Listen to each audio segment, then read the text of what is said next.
മഴതോരും മുംബൈയിലാണെങ്കിൽ ബാലചന്ദ്രൻ അലീനയെ സ്റ്റാലിൻ്റെ കരങ്ങളിൽ ഏൽപ്പിക്കുന്ന കാഴ്ച നമുക്ക് കാണാനായിട്ട് സാധിക്കുന്നുണ്ട് പ്രേക്ഷകരെ. സത്യം തിരിച്ചറിയുന്ന സ്റ്റാലിനാണെങ്കിൽ അലീനയെ തള്ളിക്കളയാൻ ഒരുക്കമല്ല എന്ന് കാണാം.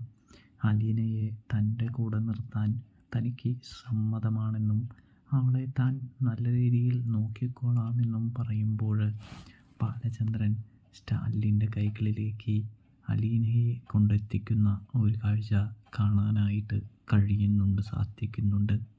ഇവളെ നല്ല രീതിയിൽ നോക്കണം.